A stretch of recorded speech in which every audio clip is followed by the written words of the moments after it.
En vous promenant à Lille ou dans les futures brocantes à venir, vous pourriez retrouver sur un stand un vieux souvenir, une console de jeux vidéo vintage. Eh bien, sachez qu'elles sont redevenues tendance. Atari, Sega, Nintendo, de bons souvenirs qui ont parfois un prix.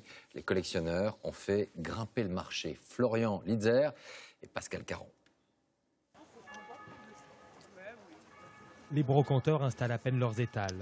Mais Thomas Heinrich est déjà là depuis une demi-heure pour ne pas rater les meilleures affaires. S'il vous plaît? Oui. Le jeu Pokémon, vous le vendez à combien?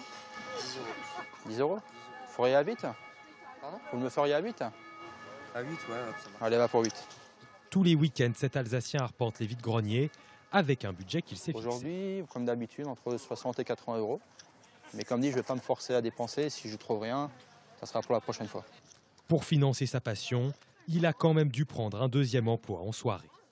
Chez lui, sa bibliothèque contient plus de 900 jeux. La plupart sont anciens, sortis il y a 20 ou 30 ans. Mega Drive, GameCube, DS, la Wii, la Sega Saturn, et un petit peu plus en bas, ce qui est assez sympa, ce sont des jeux Famicom, version japonaise. Une passion pour les vieux jeux vidéo qui portent un nom, le rétro gaming. Ce qui est marrant, c'est qu'à l'époque, j'ai jamais fini le jeu, et je l'ai fini 10 ans après. Un retour en enfance, mais certains vont beaucoup plus loin. Camille Coste est un spécialiste du rétro gaming et il vit presque dans un musée. Alors tout ça, c'est ce que j'ai accumulé pendant quelques années maintenant. Il y a pas mal de consoles. Pas mal, 150 consoles et 3000 jeux. Une collection vertigineuse. Ce passionné a tout gardé, a acheté ce qu'il n'avait pas, et il en a même en double. Le rétro gaming a ses propres codes. Ce jeu est déballé, il vaut 30 euros.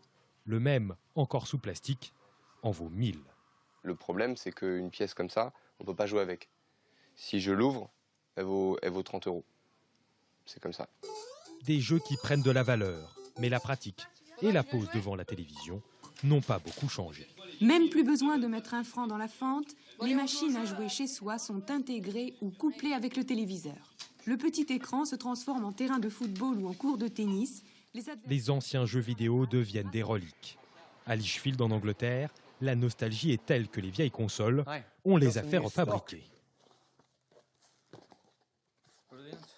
Regarde, ce sont les premiers exemplaires. Steve Wilcox a recréé à l'identique la console de son adolescent.